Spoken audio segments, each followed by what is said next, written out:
안녕하세요. 저는 50대 여자입니다. 제 인생에 대해서 말씀드리자면 참 할 말이 많습니다.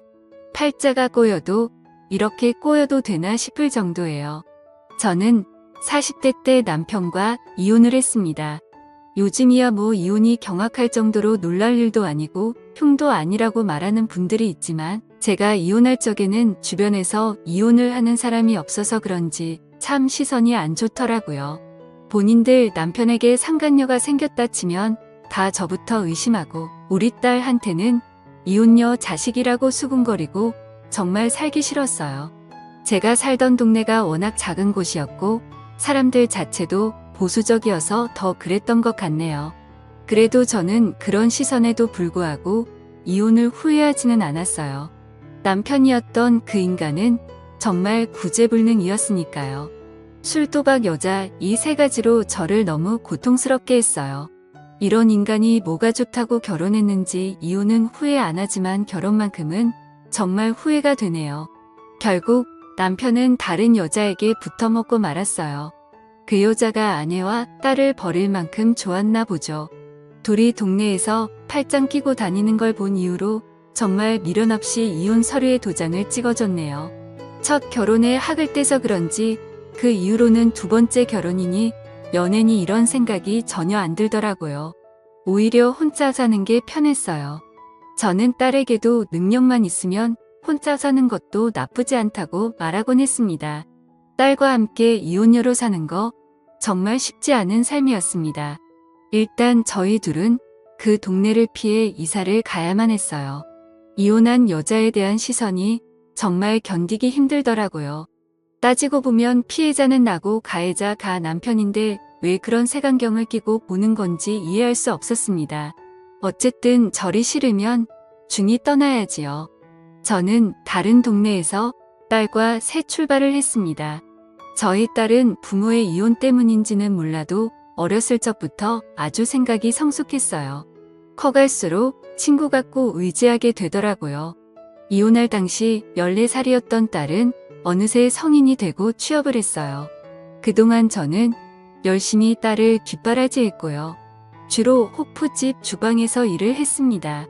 할 줄 아는 게 요리뿐이어서 그 일을 시작했고 아시다시피 호프집은 주로 밤에 영업을 하니까 딸에게 이른 저녁을 먹이고 출근한 뒤 새벽에 퇴근해서 딸을 등교시키곤 했지요. 그렇게 10년 정도 일을 했네요. 딸이 첫 월급을 통째로 봉투에 담아 저에게 줬을 때 어찌나 눈물이 나던지요. 그 감정은 정말 정확하게 표현할 순 없지만 여태껏 남편 없이 혼자 딸을 키운 것에 대한 뿌듯함과 서러움이 섞였던 것 같네요. 인생 잘 살았다고 생각했어요. 비록 실패한 결혼이었지만 보물같이 귀한 딸을 얻었잖아요. 딸은 저에게 조심스럽게 엄마는 애인이 없냐고 물어보더라고요. 없다고 했더니 그래도 외로움을 나눌 사람 한 명 정도는 만나보는 게 어떻겠냐고 그러더라고요. 엄마 걱정해 주는 거야. 어릴 땐 엄마가 다른 남자 만나는 게 싫었는데 이젠 여자로서 엄마를 생각하니까 외로울 것 같아. 기회 되면 남자도 만나고 그래. 됐다. 이제 남자라면 지긋지긋해. 제 딸이 어느새 엄마의 외로움을 걱정한 아이가 되었다니 세월 참 빠르죠.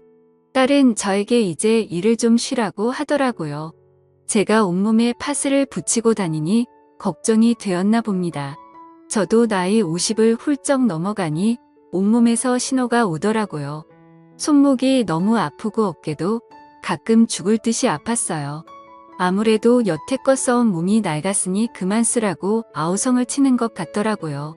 병원에서 물리치료를 몇 번 받아봤지만 크게 나아지지 않아서 저는 지인들의 추천으로 한의원에 찾아갔어요. 동네에서 나름 유명한 한의원인데 꽤 오래 운영했다고 하더라고요. 원장에게 진료를 받았는데 참 인상이 좋더라고요. 저와 비슷한 나이대로 보이는데 참 단정한 외모를 가지고 있더라고요. 그날 진료를 받고 침을 맞고 돌아오는데 정말 신기하게 병원에 갔던 것보다 몸이 개운하더라고요. 오길 잘했다고 생각했죠. 동네 어르신들 보면 주기적으로 한의원에 가서 침을 맞으시던데 그 이유를 알겠더라고요. 저는 그 이후로 몇 번 더 한의원에 갔습니다. 그러다 보니 한의원 원장과 어느 정도 친숙해졌죠. 어디 사는지 나이는 몇인지 이것저것 알게 되었습니다. 저보다 4살이 많더라고요. 어느 날 원장은 진료를 마치고 저에게 단골이시니 체질을 점검해 주겠다며 이것저것 물어보더라고요. 어떤 음식이 안 맞고 어떤 음식이 맞는지, 그리고 어떤 장기가 약하고 강한지 체질마다 다르다며 저에게 식단을 짜주겠다고 하더라고요. 그리고 슬며시 저에게 따로 연락을 해도 되냐고 물어보더라고요. 저는 거절했습니다. 아내와 자식이 있는 분과 사적으로 연락을 하고 싶진 않네요. 여태껏 혼자 애 키우면서 그런 오해 많이 받았거든요. 그냥 침이나 맞으러 오겠습니다. 저도 혼자입니다. 이혼한 지 꽤 됐고요. 조금 의외였어요. 딱 보면 단정하고 깔끔해서 분명 아내가 있을 것 같았거든요. 혼자 사는데 저렇게 깔끔하게 다니는 사람을 본 적이 없었어요. 원장은 그 후로 저에게 체질에 맞는 식단을 보내주었어요. 저는 그냥 그 문자를 보고 답장도 안 했죠. 일주일 넘게 정성껏 식단을 보내주는 그 사람의 나중에는 미안한 생각이 들더라고요. 내가 뭐라고 이 사람을 거절하다. 이런 생각도 솔직히 들었고요. 그냥 친구가 필요한 것일 수도 있겠다 싶더라고요. 혼자 사는 건 정말 외로우니까요. 그래서 저는 그 사람의 저녁 식사 제안을 받아들였습니다. 동네에 친구가 있으니까 좋더라고요. 여태껏 저는 사람들과 잘 어울리지 못했어요. 일하는 시간대도 안 맞았을 뿐더러 저의 상황 때문인지 몰라도 저 스스로 관계를 피하고 있었어요. 오랜만에 사람과 이야기하면서 배를 잡고 웃었네요. 이게 정말 얼마만인지 생각보다 저랑 잘 통하더라고요. 그리고 이혼을 했다는 공통점이 있으니까 서로를 잘 위로하게 되더라고요. 그 남자는 아내와 7년 전에 이혼을 했다고 하더라고요. 서로 간의 성격 차이라고 하대요. 하지만 이혼한 사람들은 알잖아요. 성격 차이라는 건 두루뭉실한 핑계일 뿐이라는 거예요. 분명 무슨 이유가 있을 것 같았지만 자세히 물어보진 않았어요. 어찌됐든 이런 좋은 사람과 왜 이혼을 했을까? 이런 의문은 들더라고요. 그 남자는 저의 전 남편과는 완전 상극이었어요. 술도 안 마시고 자상하고 계획적이고 그런 부분들을 보면서 이 남자에게 더욱 호감을 느꼈던 것 같아요. 사람 마음이라는 게 이렇게 쉽게 이끌려도 되나 싶을 정도였죠. 그렇게 친구처럼 쭉 만나다가 어느 날 딸에게 들키고 말았어요. 제가 전화하는 걸 딸이 듣고는 바로 애인 생겼냐고 묻더라고요. 저는 그냥 친구라는 식으로 대답했어요. 조금 민망하더라고요. 예전에 남자라면 지긋지긋하다고 큰 소리 쳤는데 말이죠. 딸은 진심으로 저를 축하해줬어요. 그리고 나중에 한번 소개시켜 달라고까지 하더라고요. 저는 그것까지는 좀 아닌 것 같아서 대충 둘러댔어요. 저희는 같은 동네에 살아서 거의 매일 만나다시피 했어요. 저는 어차피 진료를 받으러 한의원에 가야 했고, 가서 같이 점심을 먹거나 진료가 끝나면 같이 저녁을 먹거나 했어요. 그 사람 집에 한번 가봤는데 어찌나 깔끔하게 잘 해놓던지 사실은 사람 집에 가기 전까지만 해도 이 사람이 아내가 있는데 나한테 거짓말을 했을 수도 있겠다 싶었는데 직접 집에 가보니 정말 혼자 살고 있더라고요. 빨래도 잘 정돈해놓고 청소기도 매일 민다고 하더라고요. 저보다 더 깔끔한 것 같더라고요. 그리고 저에게 요리를 해주는데 정말 기쁜 마음으로 받았습니다. 생전 처음 듣는 스페인 음식이라며 볶음밥 같은 걸 해주는데 맛있더라고요. 그걸 어디서 배웠냐고 물었더니 요새는 핸드폰으로 검색만 하면 다 나온다고 하더라고요. 평생 내가 직접 요리해서 먹기만 했어서 그런지 남이 요리를 정성껏 해주니까 감동이더라고요. 그것도 남자가요. 저는 이 남자의 섬세함에 점점 빠져들었어요. 한편으로는 살았더라고요. 이런 연애질을 50대 중반에 시작한 게 너무 아쉽고 청춘이 아까워서요. 그렇게 1년을 쭉 만났어요. 이제는 서로에 대해서 거의 다 안다는 생각이 들더라고요.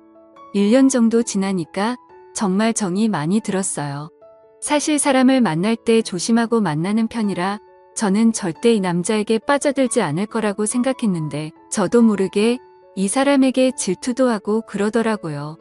저도 제가 모르는 모습을 연애하면서 많이 발견했네요. 결국 저는 그 남자와 함께 제 딸을 만났습니다. 식사를 같이 하면서 이런저런 이야기를 나눴는데 딸이 그 사람을 정말 좋아했어요. 다행이었죠.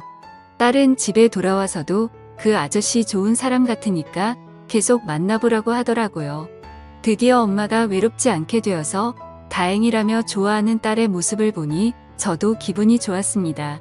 또한 아빠 없이 산 세월 원망도 많이 했을 텐데 구김살 하나 없이 잘 자라주어서 어찌나 고맙던지요. 그러던 어느 날이었어요. 제 생일날 그 남자는 저녁 식사로 좋은 식당을 예약해놨더라고요.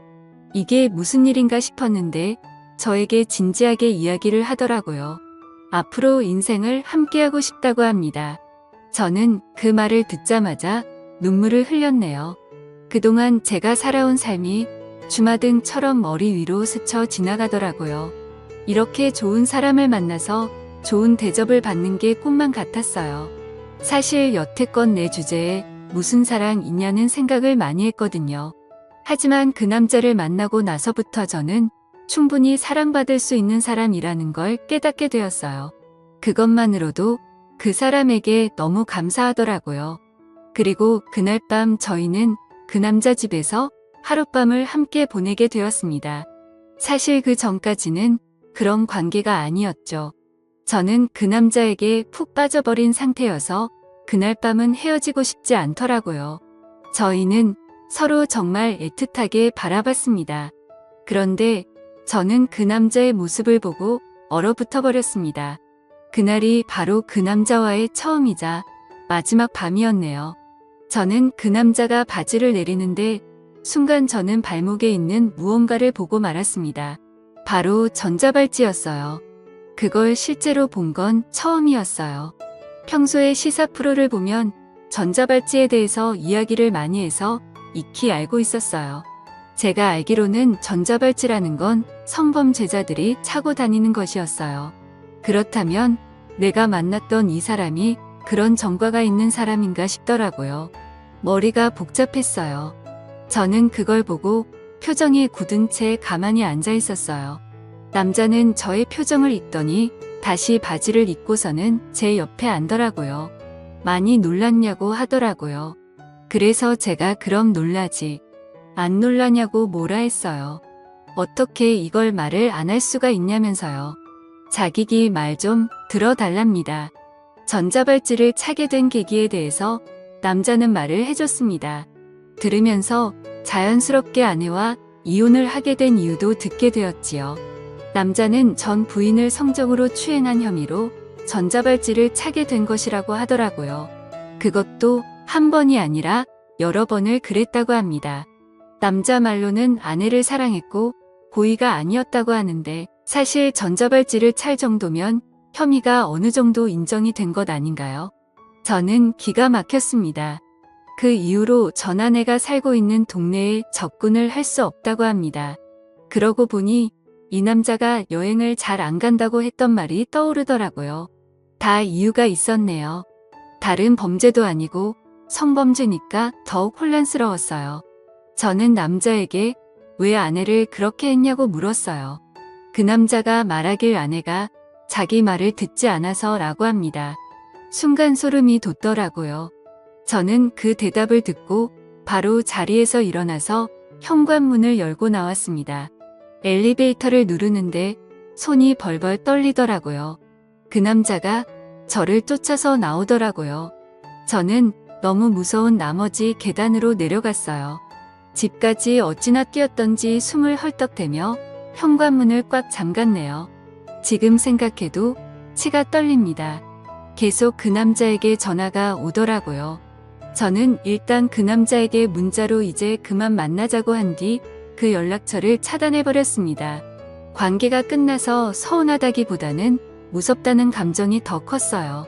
그 사람과 계속 만나면 저 또한 그 일을 당하지 않을 거라고 누가 장담합니까? 정신이 확 들더라고요.